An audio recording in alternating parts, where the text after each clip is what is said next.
Happy Wednesday! You're listening to Mama Murdered a Podcast. I'm your host, AB. And this week on Mama Murdered a Podcast, we'll be covering the case of Sylvia Likens. She was 16 years old, and her parents left her at like a boarding house where the woman was supposed to take care of her and treat her like her own child. And that is not what happened. Sylvia would only live in this house for 3 to 4 months before she was tortured to death. So let's get it. Sylvia Likens was born to her parents, Lester and Betty Likens, on January 3rd in 1949 in Indiana. And Sylvia was the third born out of Lester and Betty's 5 kids. Sylvia had 2 older siblings that were twins named Daniel and Diana. And those set of twins were 2 years older than Sylvia. And then Sylvia was born, and behind Sylvia came another set of twin siblings. These 2 were only about a year younger than Sylvia, and their names were Benny and Jenny. Sylvia and her family mostly lived in pretty poverty-stricken areas, and when Sylvia's younger sister Jenny was young, she suffered from polio. And polio is a disease that affects your nervous system, which eventually caused one of Jenny's legs to become a lot weaker than the other one, and she had to wear a leg brace on her weaker leg in order to help her walk. So Lester and Betty had 2 sets of twins, and then Sylvia, and they're all relatively close in age, so I'm sure their house was always a madhouse. I only have 2 kids, and my house is a madhouse all of the time. Also, 5 kids is expensive now. Hell, 1 kid is expensive now. But Sylvia's parents, Lester and Betty, would do almost anything for work. They would do almost anything to keep their bills paid and their heads above water. Now, the family never had much money, and they never lived like a lavish, luxurious life. But Lester and Betty were good parents, and they tried to find jobs where they could take all 5 of their kids to work with them so that they could hang out with their kids while they worked. But sometimes that wasn't an option, and even when Betty and Lester did have to go to work without their kids, they still managed to spend relatively all their free time with their 5 kids hanging out. And the kids grew up in a loving home with good, decent parents. Lester and Betty had worked concession stands at different traveling carnivals before, and they enjoyed it, and the money was decent. It helped that sometimes their oldest 2 kids would go with them and kind of keep an eye on the younger kids, but that didn't always work, and it wasn't always an option. And as much as Lester and Betty wanted to always take their kids with them, they also wanted to give them an education and to be in a stable environment, and a traveling carnival, well, it isn't exactly what you think of when you think of a stable home life. So Betty ended up leaving Lester for a short time, and she took Sylvia and Jenny with her when she left. That didn't last very long, though, because Betty was arrested shortly after this for shoplifting, which kind of left Sylvia and Jenny alone to figure things out on their own for a few days. Sylvia and Jenny would try to do odd jobs like turning in glass bottles for pennies. They would try to babysit. They would do whatever they could to make money, and whatever money they would earn, they would kind of give most of it to their family, because I guess this is the kind of family that literally helps each other with everything. Sylvia and Jenny were extremely close to one another, and I think that may be because Sylvia was confident and really beautiful, and she was actually given the nickname by her family and friends, which was Cookie, because she was sweeter than a cookie. Even though Sylvia was confident and she was very pretty, and she did have a literal heart of gold, she was still pretty self-conscious about one thing: her smile. She was missing one of her front teeth, and it had been knocked out when she was younger by an accident, and she just kind of refused to smile with her teeth because of the one front tooth that was missing. And Jenny was self-conscious about her weaker leg and having to wear the leg brace. So I think the 2 girls just kind of leaned on each other for moral support, and they kind of picked each other up when the other one was down. So Lester eventually went looking for his wife and his daughters after his wife had left him and taken the girls. And he found that his wife had been arrested, so he starts asking around town to see if anybody had seen his daughters. And this sounds way ruder than I mean it, but Jenny is wearing a leg brace and Sylvia is missing one of her front teeth. So I feel like those are pretty distinct things that you would at least take notice of with 2 young teenage girls. So I'm thinking they weren't really hard to track down. When Lester did find the girls, they were at the Bansizewski's house. I'm only going to say that once. Sylvia and Jenny had met and befriended Paula and Darlene Bansizewski at school. Now, these new friends of Sylvia and Jenny still lived at home with their mom, Gertrude. And Gertrude was a 36-year-old woman with 7 kids ranging in age from 17 to 1 year old. So Jenny and Sylvia had gone back to Paula and Darlene's house after school, And all four of the girls had just kind of hung out, ate junk food, drank a bunch of sodas, did each other's makeup and hair, and listened to records, whatever. And if I'm not mistaken, Sylvia and Jenny had actually spent the night with Paul and Darlene the night before their dad Lester found them hanging out at their house. So when Sylvia's dad Lester shows up to get the girls, he gets to talking to Sylvia and Jenny's new friends' mom, Gertrude. And somehow, I'm still not sure how, but somehow the idea came up that maybe Gertrude could board Sylvia and Jenny at her house, almost like a foster mom. Oh my God, so nice. So she offered to board both the girls while Lester and Betty followed the carnival around and worked concessions, because Lester and Betty had reconciled their marriage, and as soon as Betty got released from jail for her, stealing charges, she and Lester were going to hit the road and find the next carnival. They figured they could follow the carnival at least for a short period of time, maybe a few months, make some extra money pretty quick, and they could sell food, run the games, and, they enjoyed doing it, and the money wasn't bad. Lester and Betty's oldest of the 5 kids was grown and out of the house, and the family had kind of planned that Sylvia and Jeannie's 2 younger brothers would stay with their grandparents, but that would leave Lester and Betty needing somebody to look after 15-year-old Jeannie and 16-year-old Sylvia. And they were pretty well old enough to do most things for themselves, but they still needed adult supervision, and they still needed a safe place to lay their head at night. And most of the time when the kids were younger, they would all kind of stay with different family members or friends for a few weeks at a time while their parents were gone. But it hadn't worked out like that this time, and Sylvia and Jenny were the only kids that needed somewhere to stay still, while their parents were planning on going out chasing the carnival life. Sylvia and Jenny had already spent the night before there, and all 4 of the girls had gotten along really good so far, so it sounded like a good idea to everybody. Lester and Gertrude came to an agreement that Lester would pay $10 per girl to Gertrude every week. So Lester would pay a total of $20 a week for both girls to live with Gertrude and her other 7 kids. Like what? And I looked up how much $20 is worth in today's money, and it would be around about $189 a week for both girls, which comes to about $756 a month. And Gertrude's rent was like $450, $500, so she would be making a little extra money on top of already having the money to cover her rent. That would be enough for anything as far as like food, utilities, whatever. Because, of course, Gertrude has 7 kids and no baby daddy in sight, but she doesn't have a job. So why not take his little $20 a week and pay her bills? Okay. Now, $189 isn't enough for anything now with as high as everything's gotten, but if the prices of everything hadn't jumped so high over the last few years, I feel like this wouldn't be a bad babysitting gig for a stay-at-home mom to make a little extra money, and it would cover her rent, plus she would have a little bit extra to do stuff with. And I think I forgot to mention this, but we're in 1965, so that's how $20 is actually $200. So this little bit of extra money that she would have after she paid her rent every month could, cover the girls living there, food, and any other expenses they might have, and still leave enough money for Gertrude to be able to, compensate for her time, energy, whatever, for keeping the girls. It sounds like a win-win for everybody. So they shake on it, and they're like, wham, bam, here's your $20, ma'am, keep my kids. And Lester was set to pick Sylvia and Jenny up in November from Gertrude's to take them back home. So this was supposed to be extremely temporary, like maybe 3-4 months tops. And Gertrude and her family weren't living this lush, lavish life either. They didn't have a stove. They had a hot plate sitting on the counter instead.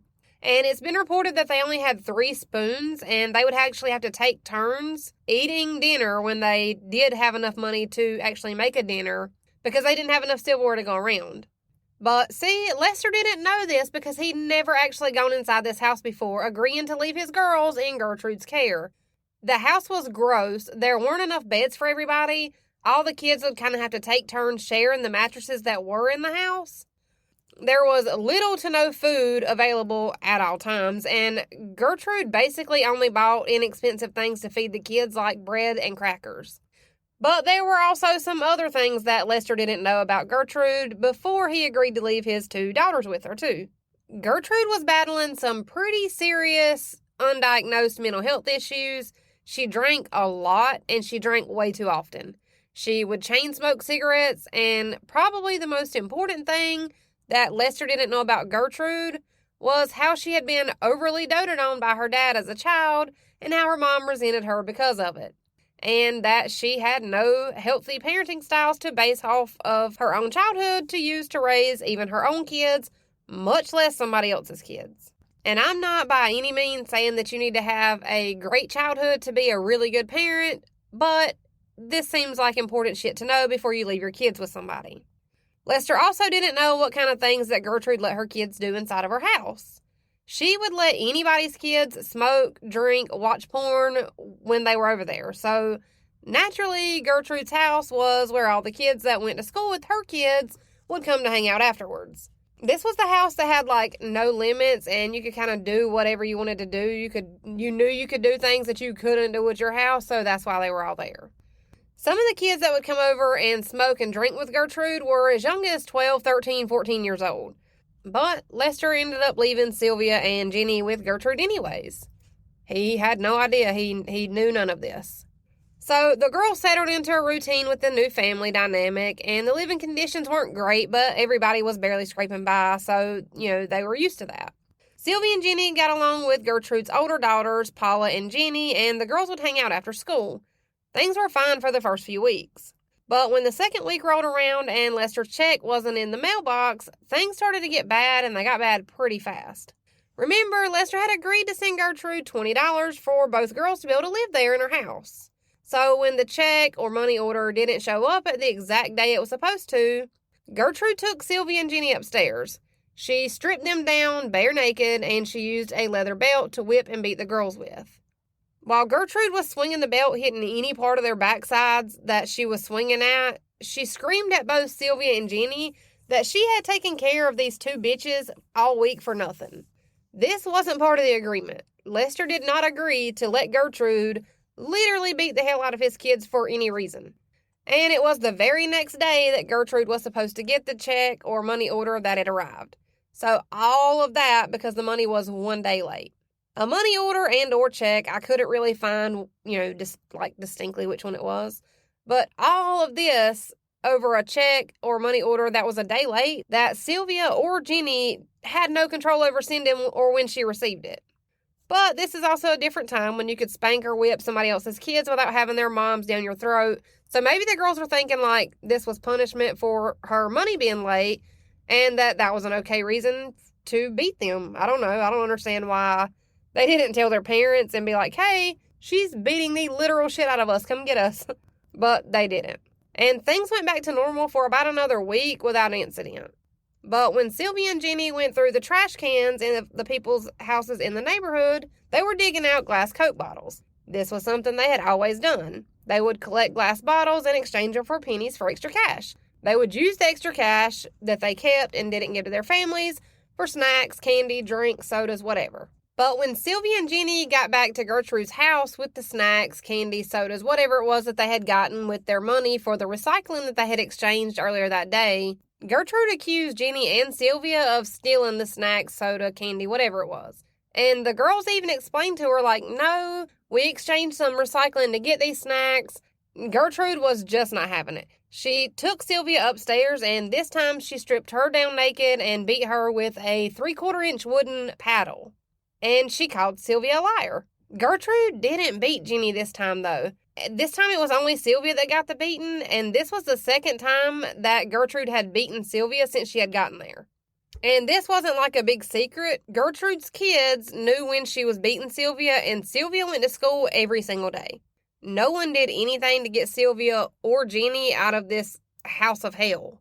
But the weirdest part about this entire story to me is that Gertrude had never abused her own kids, and there doesn't seem to be any history of abuse when it comes to her abusing her own kids. I'm not sure how someone does this type of stuff to somebody else's kids, doing things to them that they would never do to their own kids. I almost think that's one of the biggest rules I have for myself when I'm watching someone else's kid. My first biggest being that they're my responsibility, just like I birthed them. If I'm watching them, they came out of my vag. Whether they did or didn't, when they are my responsibility, they are mine. But my second biggest thing is that I would never discipline somebody else's kid in a way that I would not discipline my own kid. But Gertrude is the complete opposite of that. And a little bit of time goes by when Lester and Betty stop in person to give Gertrude her $20 payment. So they drop the money off with Gertrude and they visit with the girls. And you have to be asking yourself, like, why did the girls not tell their parents about the multiple beatings that Gertrude had given them up to this point when they come to drop the money off? Because at this point, the abuse had just started. And it wasn't as bad as what it was eventually going to be. And honestly, I don't have answers for why the girls didn't tell their parents what was going on. But I do have 3 different theories as to why they maybe didn't say anything about it. For one, this was the 1950s, and things were just different then. A stranger could spank another stranger's child, and it was no big deal. For 2, the girls may have thought that this was something that would only happen, once or twice, and maybe it just wasn't going to happen again. And maybe they even thought that if it did happen again, that they'd tell their parents about it then. Maybe they were like, oh, she spanked me for XYZ. If it happens again, then I'll tell them. Because my third reason for thinking that the girls didn't say anything to Lester and Betty about the leather belt or the wooden paddle is because they knew that their parents were already struggling to make ends meet, as it were, and they didn't want to burden their parents with worrying about them or worrying about finding somewhere else for them to stay that may have costed more. I'm not sure. I wish I could go back in time and just scream at Jenny and Sylvia both and tell them to tell their damn parents. But that's not an option. Those are just the only reasons that I could come up with that logically I could see a 15 and 16-year-old thinking this way. They're already stressed out about money. They're already paying Gertrude this $20 a week to keep us. If we have to leave here, the next person may charge $30 a week to keep us, and they'll be struggling even more than what they already are. I mean, I don't know, but I've been thinking about this a lot this week as I researched this case. And there were other things that started to happen to Sylvia on an almost daily basis, because most of the abuse was directed at Sylvia alone, even though Jenny and Sylvia were always together. And it's kind of like a theory that floats around that people wonder if maybe Gertrude didn't feel some sort of sympathy towards Jenny because of her polio and her weakened state. Because regardless, all of her abuse was directed at Sylvia, and Jenny was also not her kid, and she was also only getting paid, the $10 a week to keep her. So why are we focusing so much on just Sylvia? It doesn't make sense to me. Gertrude started using her leather belt and wooden paddle more frequently on Sylvia. And when the beatings got more frequent, they also got more violent. Gertrude also started using Sylvia like a human ashtray. Like I said, Gertrude was a chain smoker, and she would smoke a cigarette and then put it out on Sylvia's skin. How did none of Sylvia's teachers not notice a bunch of cigarette burns on Sylvia's body? Make that make sense, please. Now, Gertrude wasn't hiding and doing any of this. She would put these cigarettes out on Sylvia's skin right in front of her kids, right in front of neighborhood kids, right in front of anybody who wanted to watch. And all of them would just sit like nothing was even happening. Like this was so normal in their house, even though Gertrude wasn't doing things like this to her kids or any of the other kids in the house.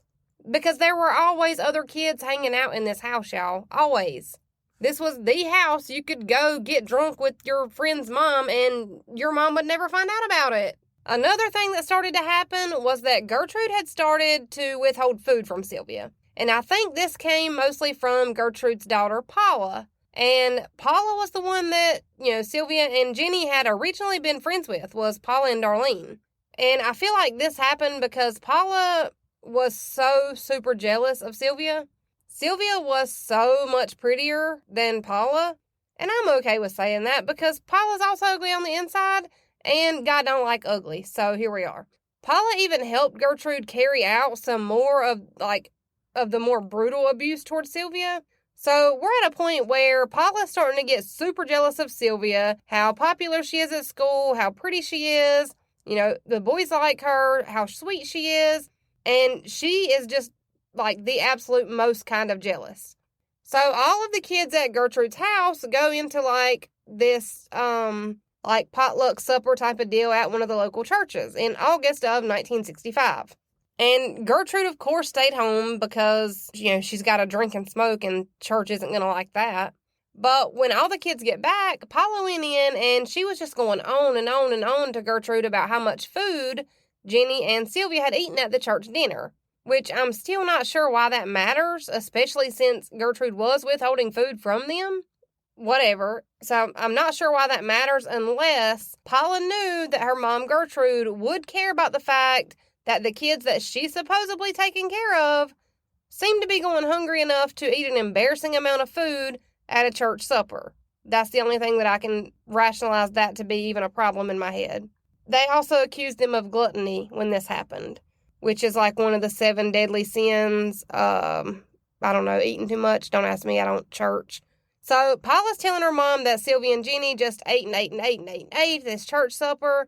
And Paula's even going a little further than that with it. And she's telling her like, well, it looked to me like they weren't getting fed at home because they showed up at church and just acted like they were starving. Which also is true. They were starving, but it's also not true because they ate a very normal amount at this church dinner. Because they knew that everyone else was going to have to eat as well. Even though Gertrude had been withholding food from Sylvia, she still was worried about everybody else having enough. Just speaks to her character. But just Paula being in Gertrude's ear was enough to land Sylvia another bareback beating. And a few new cigarette burns while we're on it. Sylvia and Jenny were beat with a wooden paddle more than 15 times on this day, just because they supposedly ate too much food at church. Y'all, this woman is awful, her kids are awful, and her kids' friends are awful. They're all fucking terrible people. Sylvia received a severe beating for eating too much food at this church function, and it eventually got to the point where Gertrude would just make things up that Sylvia had done to have an excuse to beat her. So now Sylvia's getting beat for things that she hasn't even done. Sylvia would try to turn in glass bottles for recycling, which was something that she had always done for extra cash. She'd get beat for it. Sylvia could sleep on the floor and let all 5 or 10 or however many other girls there were in this one room they all shared. Everybody else would sleep on the mattress and she would always sleep on the floor and never take her turn, and she would get beat for that. Sylvia could skip meals when she was allowed to eat so that the younger kids could have more to eat, and she'd get beat for that. Gertrude beat Sylvia for literally every little thing that she did, and even things that Gertrude made up in her own head that Sylvia had done. And just don't get me started on Gertrude. She's like 36 years old at the time this happened. She's like 5'6" and weighs maybe 100 pounds soaking wet. She's also super frail and looks like 3 times her age. So when Gertrude would start hitting Sylvia for so long that she would get too tired to keep going, she wouldn't stop there though. She would call in one of her own kids, usually Paula, to come in and finish swinging the belt or paddle or whatever it was at Sylvia's bare skin. And things went on like this for a while. It eventually got to a point where Gertrude found out that her oldest daughter, Paula, who was only 17 at the time, was pregnant. And this kind of opened up a conversation about Sylvia, who had openly said that she had had a boyfriend back in California. She wasn't really able to see or spend time with him or talk to him now, but she had spent the summer with him, and Sylvia really liked reliving that time and talking about it. So Paula and Gertrude would kind of pick at Sylvia about if she and her boyfriend had done anything together. And Sylvia's answer kind of shows you how innocent and naive she really was, because they would always ask if she had done things with him, and she would say yes, because they had done things together. They had been dancing, they had been skating, they had went to the park. But Gertrude and Paula were asking if she had done anything sexual with him, but without just coming out right and saying that. So when Sylvia would say, yeah, that they had done things together, Gertrude and Paula would tell Sylvia how nasty she was and how gross it was. But that's also when Gertrude and Paula basically tried to convince Sylvia that she must be pregnant by this boyfriend in California. So Gertrude's going on and on about how no one likes whores and no one will ever want her now. And while Gertrude is just crushing this poor girl's spirits, Paula pushes Sylvia down to the ground and starts kicking her and hitting her in the stomach and kicking her in her vaginal area, which is actually a lot more painful than you might think. And this just sets off another chain of events. There's no way to know for sure if this part actually happened, because there's no proof that Sylvia ever did this. But let's just say, for the sake of telling this story, that Sylvia decides to finally fight back. And she tells everyone at school that Paula and one of Gertrude's other daughters named Stephanie were both prostitutes. And I know I'm throwing a lot of names at y'all, but she's got a lot of kids. Only a few played a part, and some I just said daughter, son, whatever. So for the sake of this part, let's just say Sylvia did say that Paula and Stephanie were prostitutes. So, of course, this gets back to some of the guys at school, and one of the guys goes up to Paula's sister Stephanie and asks how much she would charge for sex. Of course, Stephanie's like, excuse me, what? And the guy's like, yeah, Sylvia told everybody that you and Paula were both prostitutes. Naturally, Stephanie and Paula go home and confront Sylvia. Stephanie punched Sylvia, and when she did, both girls just started crying, and that should have been the end of it. But when Stephanie's boyfriend, Coy, finds out about the rumors that Sylvia had supposedly started at school, he just flat out attacks Sylvia. While Stephanie's boyfriend is literally beating the hell out of Sylvia, he's slamming her body, throwing her into walls and furniture. That's when Gertrude jumps in and starts jumping in on the beatings of Sylvia. Damn near all of Gertrude's kids joined in on this. So multiple people punching, kicking, hitting, and throwing around a 16-year-old girl. This entire family basically jumped Sylvia while their mom encouraged them to participate, and then egged on the neighborhood boys and her daughter's boyfriend so they could participate too. I just want to throw out the fact that this incident is solely based off of what Stephanie and Paula say happened. There's no actual proof that Sylvia ever said anything about Paula or Stephanie to anyone, ever. This could have been something that Paula and Stephanie made up just to have an excuse to torture Sylvia, or this could have been something that Gertrude made up to be able to piss her kids off to get them on Sylvia. Also, I just want to throw out the fact that I'm only using the word prostitute because that's the actual wording that they used when I'm, researching and they're recounting this incident. So, sex workers is the term we use now, and this is just for the sake of the 1960s.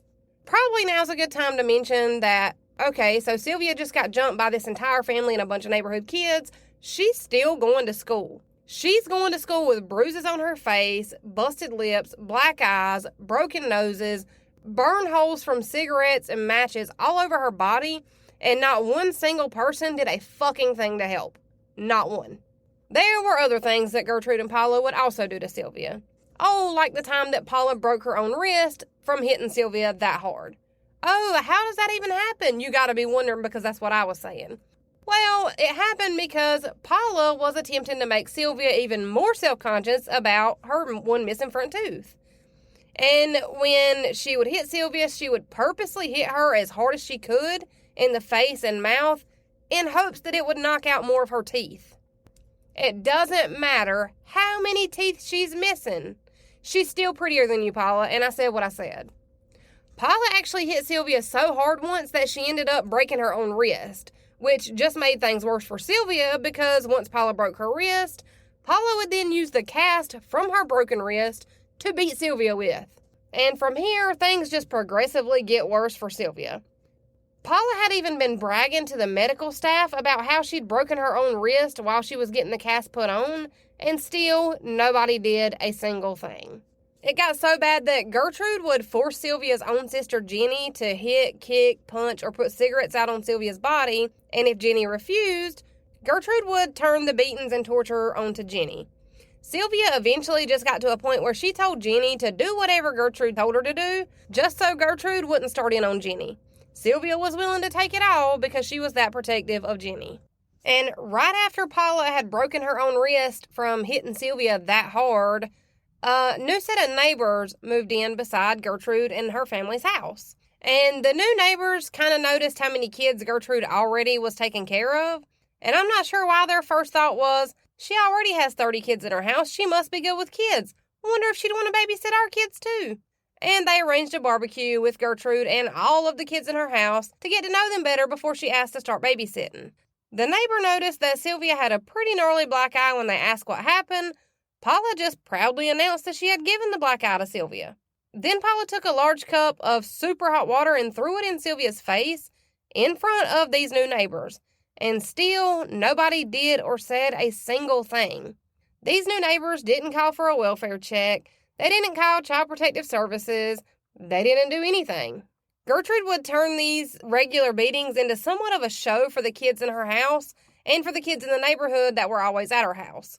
She would charge 5 cents to either watch or to participate in beating Sylvia. And 5 cents would be about 50 cents in today's money with inflation. So she's not doing this for money. She's doing this to humiliate Sylvia and to have more people letting their aggression and anger out onto her. So kids were basically paying money to either watch Sylvia get beaten and tortured, or they were paying money to actually be the ones to beat and torture her. But it also turned into more than just a pay-to-play kind of thing. Gertrude would hold like jiu-jitsu or judo martial arts training sessions, and Sylvia would be the target. So she was basically like, hey, do you need to practice your judo or jiu-jitsu? Come on, give me 5 cents, find you a nice big space, and practice here on Sylvia. They were using Sylvia's body as a jiu-jitsu or judo dummy for these kids to practice their skills on. I just want to know where these kids' parents are. Why is this even being allowed to happen? Where are your parents? So now Sylvia is acting as this entire family's personal ashtray and their martial arts dummy. And no one knew a thing. And if they did know, they obviously weren't too worried about it. Because people did know, they just never reported it. Gertrude would light matches and then let them burn halfway down just to put them out on Sylvia's body. Like, light a match for no other reason. Then there was the time that Gertrude used matches to burn off Sylvia's fingertips. And you gotta be thinking, why the fuck would you even do that? And it was pretty simple. It was because there was an outfit that everyone at school had to buy to be able to attend certain things and to be able to graduate. And when Sylvia asked Gertrude if she could ask her dad to send more money for it or, whatever, Gertrude told her no. Even though she had bought all of the other kids that needed one, they had theirs. The only one that didn't have one was Sylvia. So instead of worrying herself with asking again, Sylvia just broke into the school storage locker and stole herself one. And of course, when Gertrude found out, there just had to be hell to pay. Because this poor girl wasn't being abused and tortured enough already as it is. So Gertrude's solution to teach Sylvia a lesson on why you don't steal was to light one match at a time and to burn Sylvia's fingertips off. That'll teach her, right? No, that doesn't even make sense. Gertrude had already been withholding food from Sylvia, but it got to a point where Gertrude would give Sylvia meals, but it would often be spoiled or rotten foods. And a lot of those times, those meals came from trash cans where old perishable foods were being thrown out. And Sylvia would still eat it just because she had literally nothing else to eat. The neighbors' kids and Gertrude's own little semen demons came up with a little game that they wanted to play with Sylvia. They would take a hot dog and they would put every kind of sauce or condiment that was possibly could be found in a kitchen on this hot dog. And then they would make Sylvia eat it because that sounds like so much fun. The fuck? They were sure that Sylvia was hungry enough to eat this hot dog even if they put 1,000 different condiment sauces and spices on it. They took this hot dog covered in the grossest kind of mixed sauces and condiments you can think of into where Sylvia was and forced her to eat it. Once Sylvia got enough of it down to taste it, she instantly started throwing up the hot dog. Instead of stopping and not being little devil kids, instead they forced her to eat her own vomit. And I know we've all got to be at the point now where you're like, why wouldn't Sylvia just leave the house and never come back? And I think Gertrude played on how much Sylvia loved and wanted to protect her sister Jenny, because when Gertrude would beat the shit out of Sylvia, she would just kind of open the front door and be like, here you go. You don't have anywhere else to go. What are you going to do? Where are you going to go? And she knew Sylvia had no other option. The abuse got to a point where Gertrude had no choice but to pull Sylvia out of school because people will start noticing new bruises, new burns, new gash marks, and lashes if you come into school with them every day. And it seems to me like she pulled her out of school so that everybody in the house could start doing even worse things to her and nobody would know, nobody would be the wiser. Because once Sylvia was out of school, they just started mutilating her body. And it was like it didn't matter where it was because she wasn't going to leave the house for anybody to see. They started off by cutting her body in small places. And it started off with small lacerations in places that you probably wouldn't normally see that could be hid with clothes. But it progressively got worse with time, just like everything else in this case. And I feel like everybody's wondering, how did Sylvia and Jenny's parents not know what was going on? Their parents weren't coming by and checking on the girls because they weren't in town. They were out working, trying to make enough money to get their kids and bring them home. And things were still going to get worse for 16-year-old Sylvia, because on October 6th, 1965, Gertrude decided that Sylvia wasn't good enough to live with the rest of the family in the filth that they all lived in upstairs. But why did Sylvia not deserve to live upstairs in the same filth that everybody else was living in? Because Sylvia had been suffering from incontinence, which is when your body has endured so much abuse that you can no longer control your bladder or bowels. So Sylvia had been beaten and abused and starved so badly that sometimes she would be urinating on herself and not even realize it was happening. And Gertrude basically told her that if she couldn't stop pissing on everything, she was going to have to go live in the basement. Because I'm sure Sylvia was just pissing all over Gertrude's really nice stuff. I don't think I could roll my eyes any harder right now if I tried. Also, it was Gertrude's fault that Sylvia couldn't control her bladder and bowels anymore to start with. She had never had a problem when she was with her parents, and she had never had a problem with her bowels and bladder until the abuse and starvation started. And during her time in the basement, things continually got worse and worse and worse than they had been previously. The cutting and the mutilating of Sylvia's body got progressively worse. And just to make that worse than it already is, because that's awful, this family would take handfuls of salt and throw it and rub it onto Sylvia's open wounds and fresh burns and cuts. And after they would do this, Gertrude would feel the need to do what she called a quote-unquote cleansing Sylvia of her sins, where she would take Sylvia into a scalding hot bath or shower after being cut and having salt rubbed into all of her open wounds. And all of Gertrude's older daughters had boyfriends, and all of these boyfriends were also actively participating in Sylvia's abuse. The cuts went from small cuts in odd places to larger cuts in her genital areas. And things somehow still managed to get worse from here, which I don't even know how someone has the mind to think of the ideas of the shit that Gertrude did. She would gather all of her kids and all of the neighborhood kids around in the living room. Gertrude would instruct Sylvia to strip down completely naked, and she would make Sylvia sit on the coffee table, and she would make Sylvia insert an empty glass Coca-Cola bottle into her vagina in front of everybody. I am still not sure what the reasoning behind this is. There isn't any reason I can think of why someone would force someone else to do this in front of a room full of literal kids, but somehow, here we are. And it's been reported that Gertrude would ask Jenny while this Coke bottle incident would be happening, like, do you see what kind of girl your sister is? She's a whore. She's this and she's that. Oh, unless I remember, Sylvia was not doing this because she wanted to. She was not doing this because she was experimenting with unusual things at a teenage age. She was being forced to do this in front of a crowd of kids and neighborhood kids all the time. It was happening all the time.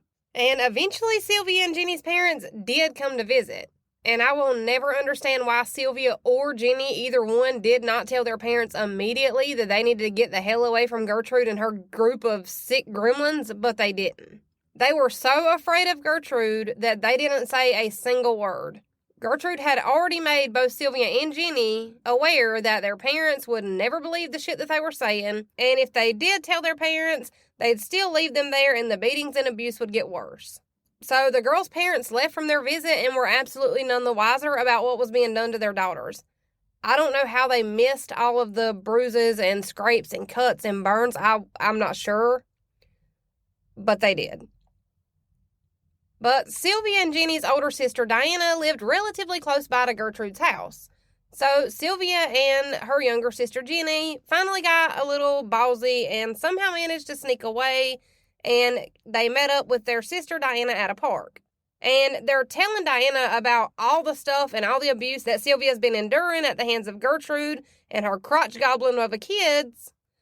And this was already a risky move on Jenny's part, because they had ran into Diana at the park a few weeks before this, and Sylvia had basically told Diana, like, hey, I'm super hungry, and Diana would just happen to have a sandwich, so she gave it to her sister.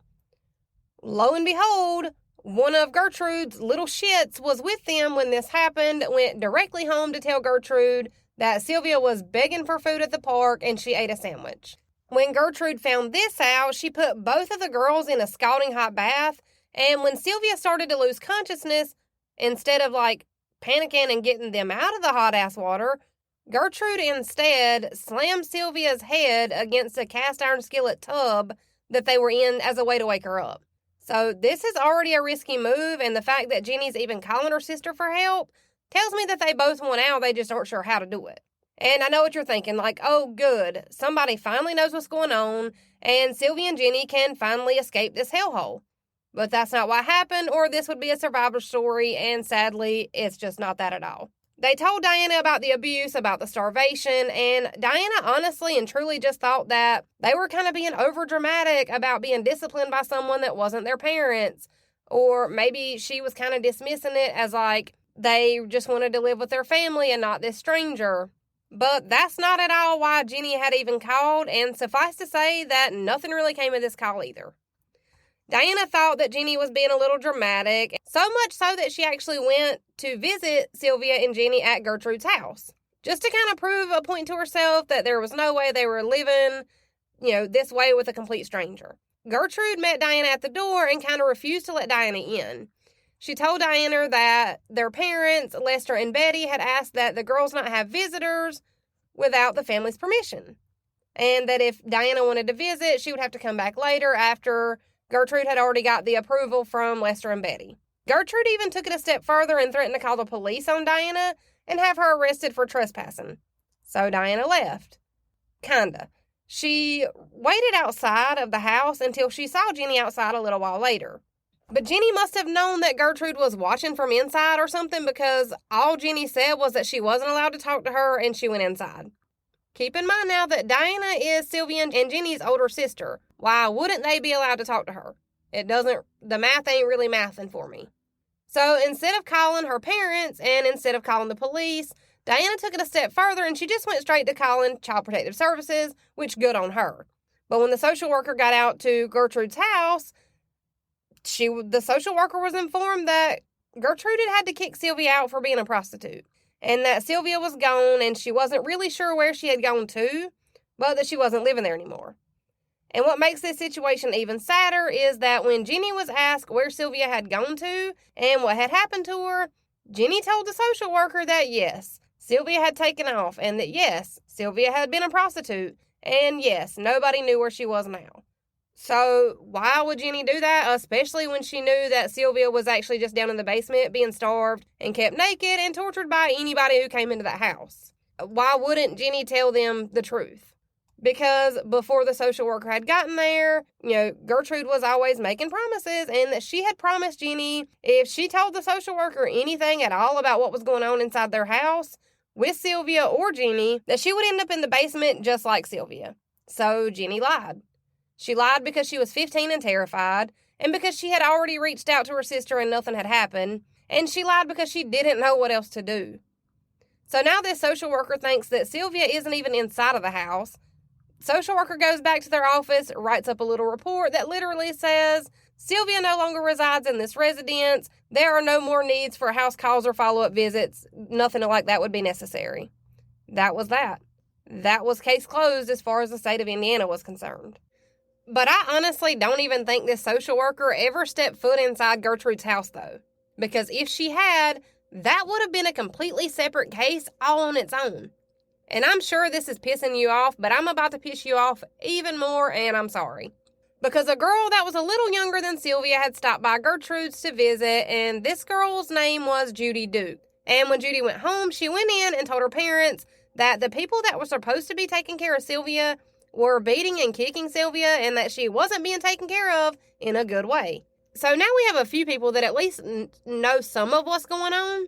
Jenny's reached out for help to get Sylvia out of the house to her sister Diana. Diana calls Child Protective Services. They don't even go inside the house and look around.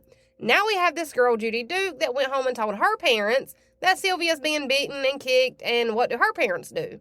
Her parents tell her that that's what happens when you misbehave. You get spanked. This isn't just a spanking incident. This is full-fledged child abuse. This is torture, abuse, humiliation, starvation, and even sexual abuse. This is not the same thing as spanking your child. But this would be the only time that anyone outside of the home is actually literally ever told what's happening, and it's still ignored. And I'm kind of thinking this girl's parents were thinking that their daughter had seen someone getting spanked and that she was just kind of being over dramatic about it because, girls were so dramatic. And things are going to keep progressively getting worse for Sylvia after this house call from Child Protective Services. Now Gertrude knows that they aren't coming back to check for Sylvia. They think she doesn't live there anymore. And I know this is more of a sign of the times where people really honestly are just able to mind their own business better back then. But Sylvia's still being starved. She's still being kept naked. She's still being tied up in the basement in Gertrude's house. She's still having her body mutilated by numerous different people throughout the day. They're still rubbing salt and alcohol, like rubbing alcohol on her open wounds and burns. And no one is even a little bit wiser about what's going on. And then there's this thing that Gertrude would do with her own 12-year-old son, who also wanted to participate in the humiliation, torture, whatever you want to call it, of Sylvia. Now, Gertrude and this little boy, who was 12, which is John Jr., we'll talk a little bit about him later, they would go into the basement and smear urine and feces all over Sylvia's body. They were getting these feces out of Gertrude's 1-year-old son's diaper.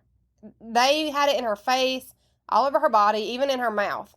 And after they would do this, Gertrude would hand Sylvia like a cup of water with like maybe a half a cup of water in it, and would basically tell her to wash down the baby shit with the water, but that she wasn't getting anything else to drink for the rest of the day. Who does this?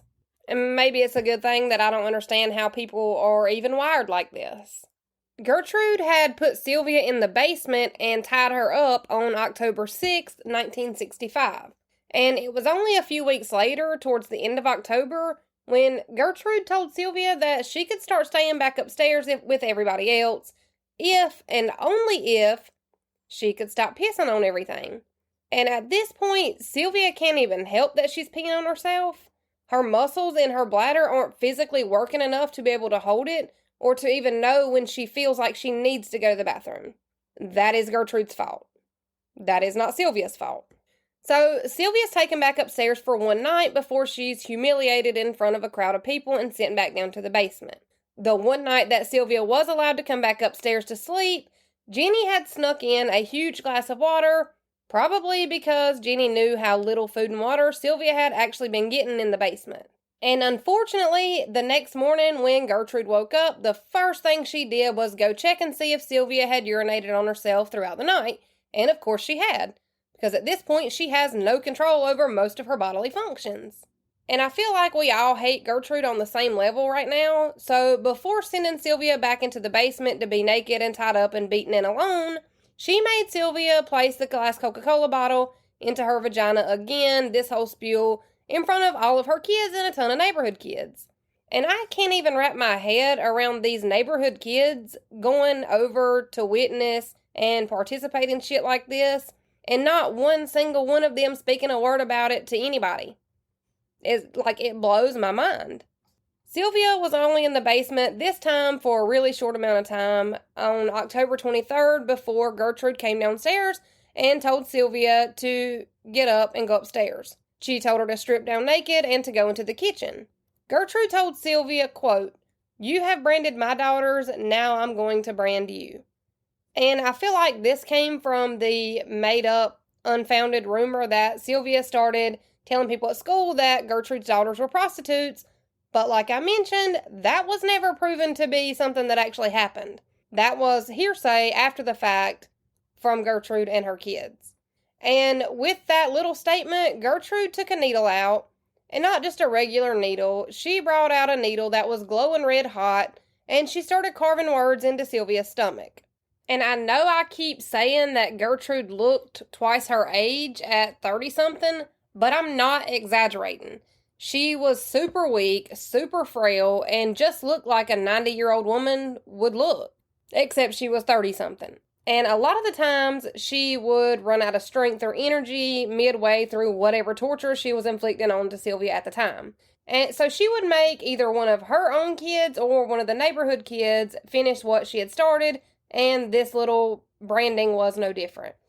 Gertrude wasn't able to finish the quote-unquote branding herself because she was too weak and just so exhausted from probably all the torture she'd been doling out.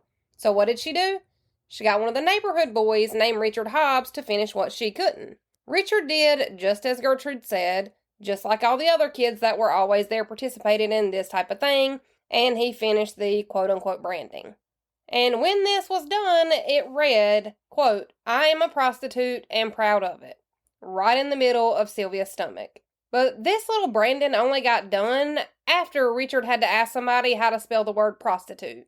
And obviously, Gertrude was so confident that these kids would finish the branding, she actually left the house for the last part of it, and when she returned home, the kids had actually taken it a step further and also carved an S into Sylvia's skin under one of her breasts. The S was apparently kind of hard to do, because I would imagine that carving into someone's skin with a needle isn't an easy task. But what do I know? I don't do shit like this to people. They messed up the S, and when it was finished, it looked more like the number 3 instead of an S.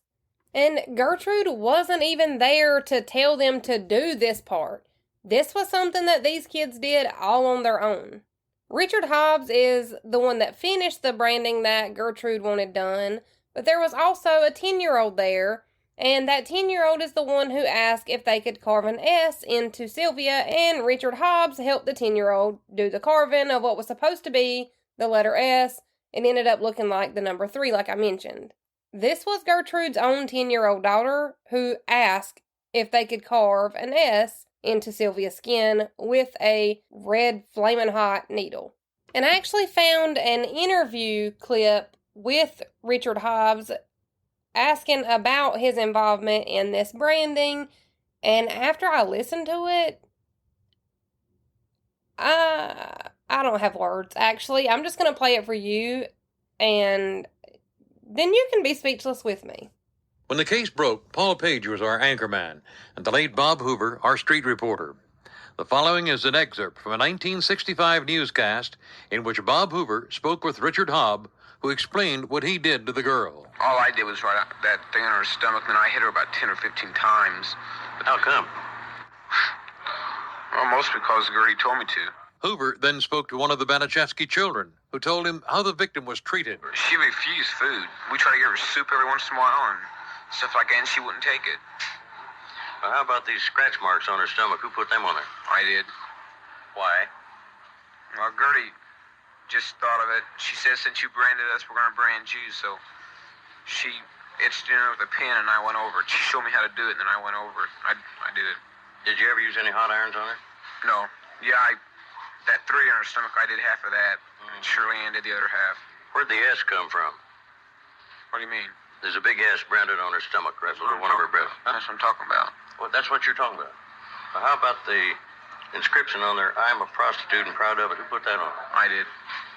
Did you scratch it on there, paint it on there? How'd you do it? Well, like I said before, Gertie wrote it down there with a pen, and I did the rest. She showed me how to do it then. Had Gertie abused this girl? Yeah. So you heard Richard say that sometimes they would give Sylvia soup and that she just wouldn't eat it. And what they would actually do is give her soup that was still boiling, literally boiling, and they would have her eat it with her fingers after they had already burned her fingertips with cigarettes and matches. So most of the time she would take a few bites and then they would just take it away and be like, "Oh, just kidding." And so she had burned her fingers again for absolutely no reason. And Gertrude would taunt Sylvia about the branding constantly. She would always tell Sylvia, like, nobody's going to want to marry you now with that branding carved into your stomach. And it was the same night that the branding happened that Sylvia finally told her sister Jenny, quote, "Jenny, I know you don't want me to die, but I'm going to die. I can tell it." Sylvia could likely feel her body shutting down from the starvation, dehydration, internal bleeding, on top of a multitude of other things. But Gertrude must have also known that Sylvia was on the verge of death too, because she came down and forced Sylvia to write a letter that said that basically Sylvia had decided to run off with a bunch of boys, and the letter was written just days before Sylvia's death, and the letter said, quote, "To Mr. and Mrs. Likens, I went with a gang of boys in the middle of the night, and they said that they would pay me if I would give them something. So I got in the car and they all got what they wanted. And when they got finished, they beat me up. And they left sores on my face and all over my body. And they also put on my stomach, "I am a prostitute and proud of it." I have done just about everything that I could do just to make Gertie mad at me and cause Gertie more money than she's got. I've tore up new mattresses and peed on them. I've also cost Gertie doctor bills that she really can't pay and made Gertie a nervous wreck and all of her kids. Signed, Sylvia. What? First up, okay, I'm getting ahead of myself. So, Gertrude knew that Sylvia was on the brink of death, and this was just another way for her to cast blame away from anybody but herself. Why would Sylvia address her own mom and dad as Mr. and Mrs. Likens? She wouldn't. But don't fear, because Gertrude had a plan for this too. She had planned to blindfold Sylvia and then take her body and dump her off in a park and leave her there to die, and just leave the note that she had forced her to write in her hand or pocket somewhere. And before Sylvia passed away and finally succumbed to her multiple injuries, she did try to escape one time from this house of 1,000 hells. And this was when she heard Gertrude's plan about taking her to the park and leaving her there for dead. Sylvia did try to flee. She tried to get out the basement door, and one of the neighbor boys saw Sylvia and stopped her. Of course, he had to beat, kick, punch, and throw Sylvia before he tossed her back down into the basement. And I think this is when Gertrude finally realized that Sylvia was actually on the brink of dying. Because right after this, Gertrude took down a piece of toast, and Sylvia hadn't eaten anything but rotten foods and crumbs that she could find in the basement for weeks. But Sylvia was too weak and dehydrated to even be able to eat a piece of toast. Sylvia hadn't had real nourishment for months, and she had only been given a few crackers a day and very, very, very small amounts of water. Sylvia was so close to death that she literally could not even eat. This only pissed Gertrude off more, though, because she was trying any last-ditch effort to keep Sylvia alive, even if it was the bare minimum of the term being alive. So instead of coaxing her back to health and sending her home with a truckload of trauma and PTSD, instead she beat Sylvia with a metal rod until the rod was no longer in a straight line and it was bent almost to a complete 90-degree angle. And I read in a few places that it was a curtain rod, but I'm not real sure. So the next morning, Gertrude took Sylvia back upstairs and tried to force feed her again. This time she tried to give her a donut and a glass of milk, but at this point, Sylvia is barely hanging on to life. So since she couldn't eat, she was thrown back down into the basement for a short period of time before Gertrude came back down to drag Sylvia back upstairs and into a bedroom. The last thing that it's believed that Sylvia ever said out loud was that she wished that her daddy was there. But Sylvia had started getting pretty disoriented, and she wasn't able to pronounce her words correctly, and she was extremely delirious. Soon after this, one of Gertrude's daughters realized that Sylvia wasn't breathing anymore. So when Gertrude heard that Sylvia was not breathing, she goes upstairs to the bedroom where Sylvia was, and instead of, resuscitating, life-saving measures, anything, instead of doing that, she started hitting Sylvia and screaming at her that she was a faker, and she was doing all this while her daughter is trying to attempt to do CPR on Sylvia's lifeless body. So even after Sylvia had already passed away, Gertrude was still calling her a faker and telling her to wake up as she continued to beat on her. When Gertrude did finally realize that Sylvia was actually dead, she reached out to Richard Hobbs to call the police, and Richard Hobbs is the same neighborhood boy who finished the branding on Sylvia's stomach that Gertrude started. I also read that Richard had taken Sylvia into the bathroom and washed her emaciated and mutilated body before he dressed her in a clean outfit. I'm not sure how true that part is, but the police were finally called on October 26, 1965. Sylvia passed away very shortly after the branding was done to her, and when police finally got to the house, before Gertrude did anything else, she gave the police the note that she had forced Sylvia to write just days before. Convenient, right? Gertrude told police that she had been attempting life-saving measures for Sylvia for over an hour before she passed away from being brutally beaten by a gang of boys that Sylvia had supposedly taken off with. These boys had done this to her, and she was just trying to help.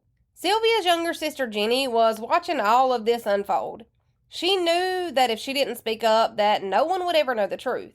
Jenny let all of these people in this house tell these officers all these crazy-ass off-the-wall stories before they were about to leave, and Jenny finally pulled one of them to the side and said, quote, "Get me out of here and I'll tell you everything." And with that, she did, in fact, tell them every horrible thing that they had done to Sylvia to cause her death. And after they got Jenny's statement, that's when the arrest started. They arrested a few of them and charged them with murder. The ones who were arrested on murder charges were Gertrude and her two older daughters, Paula and Stephanie. They also arrested Gertrude's son, John Jr., who was only 12 at the time, along with Richard Hobbs and Coy Hubbard, and Coy was the boyfriend of one of Gertrude's daughters. There were also a slew of neighborhood kids that were arrested for injury to a person. Now, Gertrude, poor little old frail Gertrude that wasn't really old, she says she has no idea about how this abuse and torture and what was even going on, and it just must have been done by the kids. Yeah, the same kids that asked her how to spell prostitute when they were helping her brand Sylvia. They're smart enough to come up with all of this on their own. And because Gertrude literally never accepts responsibility for anything in this case, she pled not guilty by reason of insanity on her first-degree murder charges. But before we go any further, let's see what Gertrude had to say, shall we? Let's do that. That'll be fun. Gertrude Bansizewski, however, had a different story. I did never beat that girl. Never. She was beat up on by other girls. In fact, my own daughter stopped her in the jaw and broke her wrist. And so, I mean, there you go. And girls around the neighborhood beat her up, bloodied her nose. One girl broke her nose, in fact, I think. Were you ever in contact with the police on any of these occasions? Well, in the last few weeks, in fact, I think if you talk to my daughters, I'd ask them that the children's father and I are divorced. And he's a policeman in Beach Grove, or was. And I've asked the girls repeatedly, call their dad and ask them what to do. And in fact, I asked Jenny, I said, Jenny, and I told Sylvia, I said, Sylvia, I'm going to have to call the police or somebody because I can't have any responsibility. But the police were called only one time. And according to Hobb, Well, I come in and she come up from the basement, and we noticed she's cold and everything, so we carried her upstairs, give her a warm bath and artificial respiration. When she stopped breathing, we gave her a warm bath, and then she stopped breathing. And so I gave her artificial respiration for about 10 minutes. And then I went and called the police. by the time police found the girl, she had been dead some 8 to 12 hours. Okay, now I cannot be the only one that noticed the constant, the constant stuttering. And I know it was a little harder to hear her than it was some of the other people, but she said that her girls' dad either is or was a policeman in Lynchfield. So she had told the girls to call their daddy and see what they needed to do to get Sylvia some help. Lies, lies, and more lies. So Gertrude pled not guilty by reason of insanity, and that may have even worked, but Gertrude's own daughter is the reason that she got caught lying so bad. One of Gertrude's 7 kids, named Marie, took the stand, and initially she backed up everything that Gertrude said. That Gertrude didn't know about the abuse and yada yada. But then, during the cross-examination, Maria had just completely stopped and said, quote, "God help me." And then she spilled the beans to the judge, the DA, the prosecution, and God himself. She told it all. And when I say she told everything, I mean quite literally everything. Even saying that everything that she had just said about her mom was a lie. She also told them every single person who had ever hit, kicked, punched, shoved, tortured, anything like that, anything that had to do with Sylvia, she gave them a full list of names. So Gertrude was found guilty of the first-degree murder of Sylvia Likens. And Gertrude's daughter Paula was also found guilty first-degree murder of Sylvia Likens. But they were both sentenced to life in prison, and in Paula's mugshot, she is legitimately smirking like someone just told her the funniest joke at the most inappropriate time. Paula actually appealed her conviction on the grounds that everyone in the jury pool already knew a lot about the case, and it wasn't an unbiased jury. And she was actually granted another trial, and from there she took a plea deal, and the charges were dropped to voluntary manslaughter from first-degree murder. Paula only served about 7 years or so, and then she was let out on parole. This crime happened in 1965, and even though Paula had tried to escape prison 2 different times during her 7 or so years in prison, they still let her out on parole in 1972, and she was completely off parole by 1974. Paula later gave birth to the baby that she had been pregnant with while she tortured Sylvia to death. Paula named this baby Gertrude after her evil mom, and then gave the baby up for adoption. Gertrude's son, John Jr., along with Richard Hobbs and Coy Hubbard, were all charged with voluntary manslaughter. They were all sentenced to 18 months in a juvenile detention center. And I'm not sure how this happened, but Gertrude was sentenced to life in prison without the possibility of parole, with no mention of the death penalty. But she was actually paroled in 1985, and they said that she was a model inmate to the younger girls, and that the younger girls in prison would always refer to her as Mom. I'm still scratching my head trying to figure out how she was even able to walk freely again, but here we are. So she did roughly 20 years, she changed her name, and finally, this bitch died in 1990 from lung cancer from all those cigarettes that she kept putting out on Sylvia's body. Karma or nah? Gertrude's daughter Stephanie was only 15 at the time of the crime and was given a special trial because she turned state witness. All the charges against her were eventually dropped.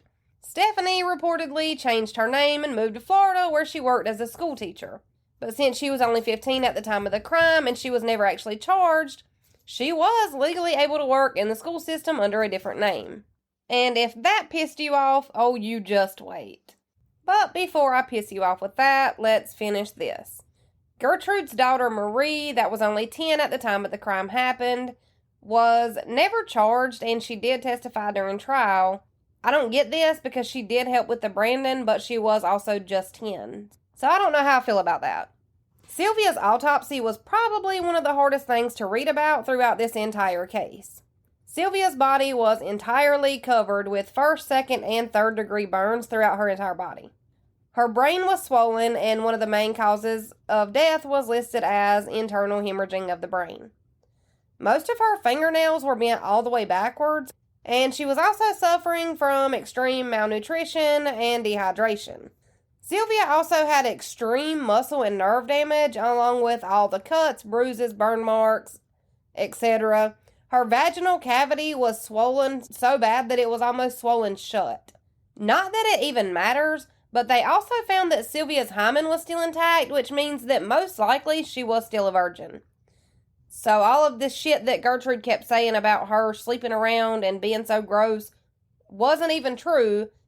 Like I said, not that that even matters.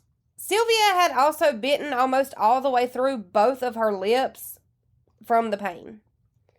Neighbors reported hearing screams and cries at all hours of the day and night, but this was more of a not my house, not my business kind of time. And they did say that the screaming and stuff stopped sometime right before the police were called. Now, you gotta be wondering where everybody that was involved in this case is now. Well, Paula took a plea deal, like I said, and basically got no time.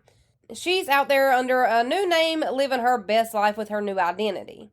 Paula later became a school teacher also. Yes, her sister Stephanie did, but Stephanie was never charged. Paula was. I just want to say that this is one of Gertrude's kids that helped her torture Sylvia the most. Paula is the one that helped the most. Paula also became a fucking school teacher. This is exactly why I don't trust anyone with my kids. I'm sorry, are you pissed off now? I thought so.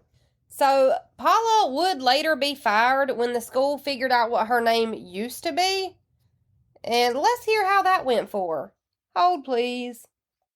It was a shock for a small Iowa town. A convicted killer hiding her identity was teaching in their high school. Tonight, Todd Magel reports she is out of a job.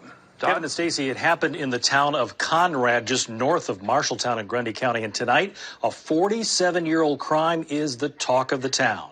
I found it kind of scary. Students at BCLUW High School in Conrad are just discovering a bizarre secret. One of their teacher aides, Paula Pace, is a convicted killer. In 1965, she was Paula Bansizewski in Indianapolis. She was a member of a family that tortured and killed a neighbor girl, 16-year-old Sylvia Likens, in the Bansizewski home. Paula's mother, Gertrude, was convicted of murder and has since died. Paula pleaded guilty of involuntary manslaughter at just 17 years old. Pace's past caught up with her last week when Grundy County Sheriff Rick Penning got a phone call about Pace's violent crime. The sheriff told school administrators, and that's when Pace was suspended. The shocking news spread like wildfire. It was just weird, I guess. Why was it weird? Because we're in, basically the middle of nowhere. And everybody's like, well, I've always wanted something big to happen here, but we didn't really expect that to happen, I guess. I don't think that she should be working with children in a school. It's been moved in second to move into closed session. Apparently, the school board agrees. After meeting in a closed session Tuesday night, they voted to fire Pace. I recommend that the Board of Education terminate the employment of Paula Pace effective immediately for providing false information on her application. The board refused to answer questions about the controversy, questions about how this could have happened and why Pace's killer passed went undiscovered for 14 years. Yep, you heard him right. She was a school teacher for 14 years before anybody found out what her name used to be. And I don't have this written down in my notes, but I'm pretty sure she was fired in 2002. I'm pretty sure. And of course, John Jr. or any of the other boys, they didn't do very much time either. John Jr. changed his name and went on to become a real estate agent and a minister. But John Jr. was only 12 at the time when this was happening, so obviously since then he's grown up and found God. He does admit his faults, blames, and he does accept accountability for his actions, which is more than the rest of them have done. And he's apparently turned his life around and he's a minister now. But he's one of the only ones that ever does admit guilt. Even in adulthood, they're all still like, we don't know what happened. It wasn't that bad. Obviously it was. John Jr. is the one that used to make Sylvia eat feces out of his baby brother's diaper, though. I just want to throw that out there. Sylvia was buried in Boone County at the Oak Hill Cemetery in Indiana at 16 years old. Her death date is listed as October 26th in 1965. And Sylvia is the reason that Indiana passed the mandated reporter law, which, if you don't know, is where any public officials or state employees like cops, teachers, etc., they're legally obligated by law to report any abuse if they know that it's happened or even if they suspect it of happening. And I think that's all I have for this case because this was super heavy and hard to research. And I'll just leave you on my theory as to why Gertrude hated Sylvia so much. Gertrude accused Sylvia over and over and over of being a prostitute and of sleeping around. And as much as she tried to belittle her for doing all these things with boys, even though those things were skating, dancing, and maybe going on a picnic to the park, she still made it out like Sylvia was a prostitute and she was gross, yada yada. What if Gertrude was actually the prostitute and she was just projecting her own self-hate onto Sylvia? I don't know. Which, if you think about it, would actually make a lot of sense. Also, I feel like maybe they hated her because Sylvia was just so much prettier than Gertrude or any of her kids. Okay, I'm done being petty, I swear. Let's do this again. Same time, same place, next Wednesday. I'll see you then. That's how my mama murdered a podcast.